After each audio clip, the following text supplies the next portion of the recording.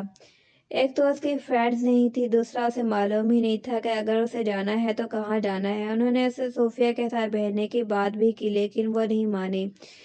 اس کے اور سکندر احمد کے درمیان معاملات ابھی بھی پہلے دن جیسے ہی تھے۔ فاصلہ وہیں کا وہیں تھا جہاں سے شروع ہوا تھا۔ وہ تو اس کے پاس آتے حال چال پوچھتے لیکن وہ ان کے پاس کبھی نہیں جاتی تھی۔ وہ انہیں دیکھ لیتی تھی تو اپنا رخ بدل لیتی تھی، جہاں وہ بیٹھتے ہوتے تھے اس سے وہاں سے چلی جاتی۔ یونیورسٹی کے پہلے دن کے بعد وہ اس کے پاس آئے، اس کی کلاسز کے احوال جاننے کے چاہا تو اس نے چند جملے کہہ کر اپنا منہ بند کر لیا۔ اس کے رویے کی سرد مہری ان پر بہت اچھی طرح واضح تھی۔ وہ جانتے تھے کہ ان کا رشتہ کسی معاہدے کی طرح چل رہا ہے، اس میں گرم جوشی نہیں ہے۔ وہ منال سے محبت کرتے ہیں۔ انہیں احساس تھا کہ منال اپنی جگہ پر صحیح ہے، لیکن وہ یہ بھی جانتے تھے کہ وہ بھی بہت زیادہ غلط نہیں ہے۔ وہ منال کو وقت دے رہے تھے۔ وہ جانتے تھے کہ ایک وقت ایسا ضرور آئے گا کہ منال بھی ڈورس کی طرح ان کے بہت قریب آ جائے گی۔ ماں یا باپ بیٹے دونوں سے زیادہ وقت تک دور نہیں رہ سکتی۔ اسد اور انس تو پہلے ہی گھر سے دور تھے۔ اب جب ڈورس بھی چلی گئی تو اسے احساس ہوا کہ گھر میں رہنے والے لوگوں سے ہم کتنا ہی لاتعلق کیوں نہ ہوں، وہ بہرحال ہماری زندگی کا حصہ ہوتے ہیں۔ احد ویسے ہی زیادہ وقت گھر سے غائب رہتا تھا، لیکن جو سناٹا ڈورس کے جانے سے ہوا وہ ان 3 لوگوں کی غیر موجودگی سے بھی نہیں ہوا تھا۔ میں سوچ رہا ہوں اپنا بھی کام کر آؤں، وہ ڈورس کی واپسی تک آ جاؤں گا۔ اس طرح تو گھر میں دل ہی نہیں لگتا۔ وہ اپنے لیے کچن میں چائے بنا رہی تھی جب اس نے انہیں کہتے ہوئے سنا۔ ڈورس کے جانے کے بعد ان کے معاملات بھی بدل جاتے تھے۔ جاگنگ، چیس، بیڈمنٹن، سائیکلنگ سب بند ہو جاتا۔ کھانا کھا کر وہ جلدی سو جاتے تھے۔ سکندر احمد کی باتیں سن کر وہ نہ چاہتے ہوئے بھی دکھی ہو گئی۔ اگر وہ اور ڈورس ایک ساتھ پلی بڑھی ہوتی تو وہ ایسا محسوس نہ کرتی۔ سکندر احمد ڈورس کو بری طرح سے مس کر رہے تھے، بلکہ بات بات پر یاد کرتے رہتے تھے، اور وہ بھی بات بات پر یہ محسوس کرتی تھی کہ وہ اور ڈورس کبھی برابر نہیں ہو سکیں گے۔ وہ بھی چلی گئی تو وہ دونوں ہی گھر میں اکیلے رہ گئی۔ وہ صوفی آنٹی کے اور قریب آ گئی۔ دونوں فارغ وقت میں خوب گپیں لگاتی۔ ڈورس سے ملنے کوئی آیا ہے، وہ چاہتے ہیں کہ گھر سے کسی بھی فرد سے انہیں ملوا دیا جائے۔ وہ یونیورسٹی سے آئی تو میڈ نے ان سے آ کر کہا، آنٹی کہاں ہیں؟ وہ کہہ رہی تھی کہ آفس کے بعد مارکیٹ جائیں گے۔ ان سے کہہ دو کہ گھر میں کوئی نہیں ہے، وہ 2 گھنٹے سے ویٹ کر رہے ہیں، کہہ رہے ہیں ملنا بہت ضروری ہے، کرنے دو پھر ویٹ۔ اپنے کمرے کی طرف جاتے جاتے وہ واپس ڈرائنگ روم کی طرف پلٹ گئی۔ ہائے! وہ اسے دیکھتے ہی کھڑا ہو گیا۔ جلد میں اس نے اپنا تعارف کروایا۔ ڈورس کو پوچھنے لگا، کافی دنوں سے وہ ان سے رابطے کرنے کی کوشش کر رہا ہوں لیکن ہو نہیں رہا، کیوں؟ کہاں ہے وہ؟ وہ جلدی بولنے لگا، وہ مر چکی ہے، اس نے اطمینان سے جواب دیا۔ حیرت سے اس کا منہ کھل گیا۔ واٹ؟ یس، ہم سب کے لیے وہ مر چکی ہے۔ پاپا نے اسے گھر سے نکال دیا۔ پھر وہ کافی دیر تک کیری کے پاس بیٹھی، اس ڈورس کے مرنے اور گھر سے نکالے جانے کی تفصیل سناتی رہی۔ ایک دن وہ یونیورسٹی واپس گھر کی طرف آ رہی تھی کہ راستے میں احد ملا۔ وہ 20-22 لڑکوں کے ساتھ ایک ریسٹورنٹ کے باہر کھڑا تھا۔ وہ تو اسے پہچانے بغیر اس کے قریب سے گزر رہی تھی لیکن اس نے اسے روک لیا۔ مس منال، آپ کے پاس کچھ ایکسٹرا پیسے تو ہوں گے ہی، آخر کو ڈورس کے بعد گھر کا امیر ترین انصاف آپ ہی ہیں۔ اس کے لہجے میں طنز کا عنصر کم تھا تو منال نے سر ہلا دیا۔ ہاں ہیں، کیوں؟ مجھے ادھار چاہیے۔ اس نے ساری انا کو بلائے طاق رکھ کر وہ اسے پیسے ادھار مانگ رہا تھا تو اس نے بھی بیگ سے پاؤچ نکال لیا۔ کتنے پیسے؟ احد نے اس کے ہاتھ سے پاؤچ کھینچ کے لیا اور کے ہاتھ میں بس کا کرایہ دے کر باقی پیسے اپنے پاس رکھ لیے۔ منال کا منہ بن گیا۔ یہ ادھار پیسے کب واپس کرو گے؟ کون سے پیسے؟ کب دیے مجھے؟ کوئی ثبوت ہے تمہارے پاس؟ اپنے دوستوں کی طرف جاتے جاتے رک کر وہ گردن موڑ کر اسے دیکھ کر پوچھنے لگی۔ اسے غصہ تو آیا لیکن اب 20-22 لڑکوں کے گینگ کے سامنے وہ کیا کرتی؟ چپ چاپ اپنی راہ چلنے لگی۔ اسے اپنے پیچھے سے کسی لڑکی کی آواز سنائی دی، فرسٹ لیڈی آف آل ویمپائرز، سب چڑیلوں کی سردار۔ کہکو کا زبان اسے اپنے پیچھے سنائی دیا۔ پہلے تو غصے سے بل کھاتی رہی، پھر بس میں بیٹھے تک خود بھی ہنسنے لگی۔ اس نے گھر میں ڈورس اور احد کی لڑائیاں بھی دیکھی تھی۔ ایک دن اسے ڈورس کے ہاتھ باندھ کر اسے پول میں پھینک دیا تھا۔ پھر ڈورس نے رات سوتے میں اس کے بالوں میں الفی ڈال دی تھی۔ اسے اپنے بال صاف کروانے پڑے تھے۔ اگلی بار اس نے ڈورس کے میک اپ میں کوئی ایسی دوا مکس کر دی تھی کہ اسے الرجی ہو گئی تھی۔ جواب میں ڈورس نے اس کے شیمپو میں کچھ ملا دیا تھا کہ کوئی 2 ہفتے تک وہ اندھوں کی طرح اپنی آنکھوں کا علاج کرواتا رہا تھا۔ شکر ادا کرو پورے اندھیرے نہیں ہو گئے، ایک دو دن میں ٹھیک ہو جاؤ گے۔ آنکھیں اپنے اندھے پن کی شکایت لے کر جب وہ پاپا کے پاس گیا تو انہوں نے کہا، پچھلے 10 دن سے وہ تو ہوئی نہیں۔ ڈورس کی الرجی بھی مہینے میں ٹھیک ہوئی تھی، لیکن اس کا دماغ صدیوں میں بھی ٹھیک نہیں ہوگا۔ دیکھ لیجیے گا آپ سب، ایک دن یہ لڑکی ہم سب کو مار دے گی، دیکھ لینا ہم سب میں وہ تمہیں سب سے پہلے ختم کرے گی۔ پاپا نے کہکا لگایا۔ ڈورس کا ذکر کرتے ہی پاپا کھل اٹھتے تھے۔ جب واپس آئی تو گھر میں بھی کھل اٹھا۔ ہنگامے جاگ اٹھے، لان سے کچن تک ہر چیز سے باہر آ گئی۔ باپ بیٹی کی باتیں شروع ہوتی تو رات 2 بجے تک ختم ہوتی۔ اس کے آتے ہی کار کا ہارن بجنے لگا اور ٹائر چرچرانے لگا۔ منال پر نظر پڑتے ہوئے ناگواری سے منہ پھیر لیتی۔ منال کو کوئی پرواہ نہیں تھی، وہ جانتی تھی کہ اصل ناگواری ڈورس کو کب ہونے والی تھی۔ کیری تم سے ملا تھا نا؟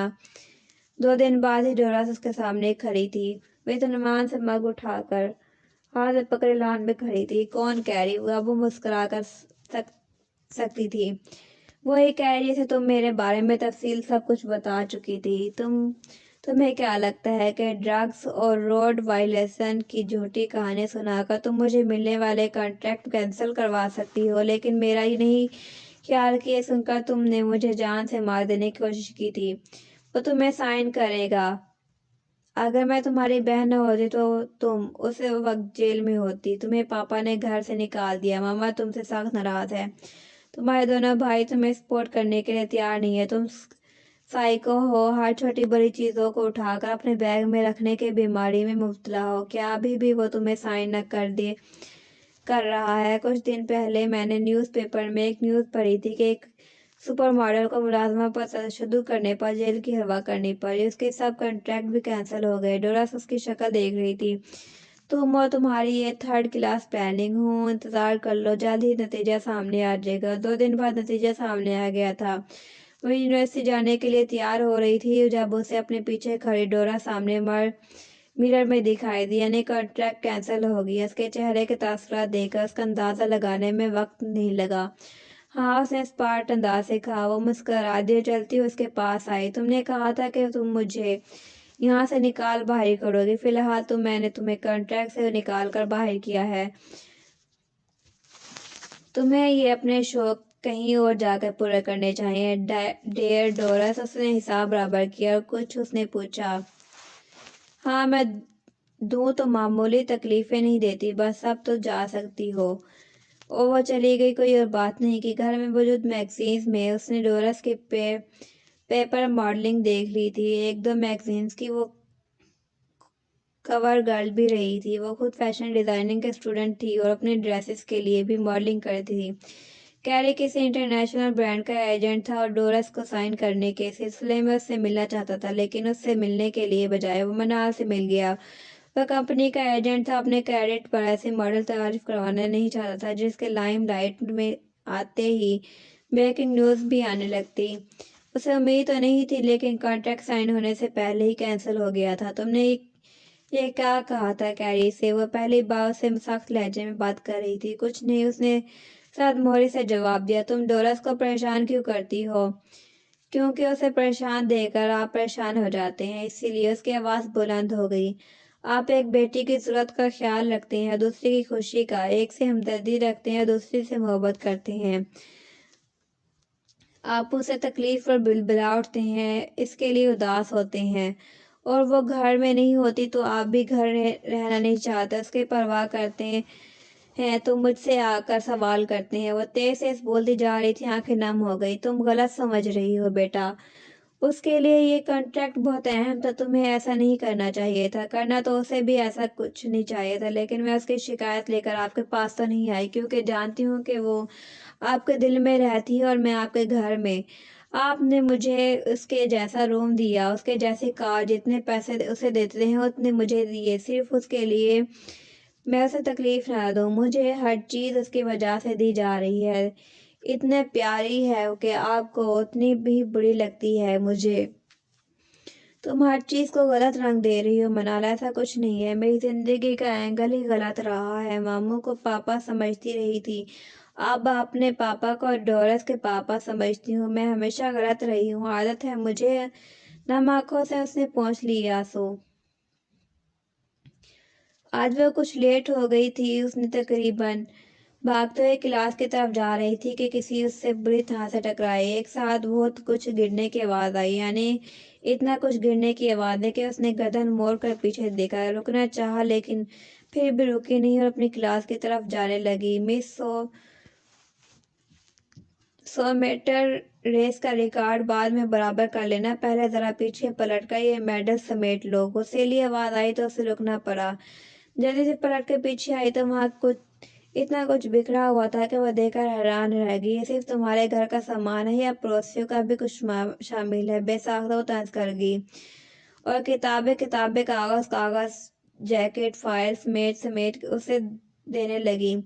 پین ہینڈ فری سب کچھ اس کے سمیٹ کر لی۔ تمہیں شرمندہ ہونا چاہیے تھا، نہ کہ طنز کرنا چاہیے۔ وہ جانے لگی تو اس نے کہا آئی ایم سوری، میں شرمندہ ہوں، اب میں جاؤں؟ وہ ذرا دور دیکھو، وہاں ایک کافی مگ بھی گرا نظر آ رہا ہے۔ اس نے ذرا دور دیکھا، ایک ڈسپوزیبل مگ وہاں لڑک تو رہا تھا جیسا نظر آ رہا ہے وہ اب خالی ہو چکا ہے، اسے بھر کر لا دو۔ کس سے؟ پانی سے؟ دیکھو میں جلدی میں ہوں، کلاس میں لیٹ ہو رہی ہوں۔ اس یونیورسٹی میں اس وقت میں صرف تمہاری کلاس ہی نہیں ہوتی، ہماری بھی ہوتی ہے۔ میں سویپر نہیں ہوں یہاں کا، میں کلاس کے بعد کافی دے دوں گی۔ یعنی تمہیں لگتا ہے کہ میں اتنا بے وقوف ہوں کہ اس نے غصے سے جیب سے پیسے نکال کر اس کے سامنے لہرائے تو یہ لو کافی کے پیسے، ویسے شکل سے تم ایسے کوئی بھکاری نہیں لگتے۔ دونوں ہاتھوں میں اپنے گھر کا اور کچھ پڑوسیوں کا سامان سمیٹ کر کھڑا وہ ہنس دیا۔ اوکے، کلاس کے بعد یہی کافی لے کر آ جانا۔ وہ سر ہلا کر تیزی سے آگے بڑھ گیا، پھر کلاس کے بعد کافی لی اور اس کا انتظار کرنے لگی۔ لاؤ دو اس کے سامنے آ کر کھڑا ہو گیا اور کافی کی طرف ہاتھ بڑھایا۔ اس نے مگ پکڑا اور جانے لگا۔ میرا نام اجرم ہے، وہ تمہارا؟ منال چلتے چلتے گردن موڑ کر اس نے کہا۔ منال، اس کافی کے لیے تھینکس۔ ان فیکٹ جو کافی مگ تمہیں وہاں دکھایا تھا وہ میرے ہاتھ سے نہیں گرا تھا۔ تم نے بھی عقل سے کام نہیں لیا کہ اگر مگ میرے ہاتھ سے پھسلا ہے ہوتا تو آس پاس کافی گری ہوئی ہوتی۔ منال نے غصے سے اس کی طرف دیکھا۔ تم مجھ سے کیوں جھوٹ بولا؟ اس نے کہہ کر لگایا، شانے اچکا دیے۔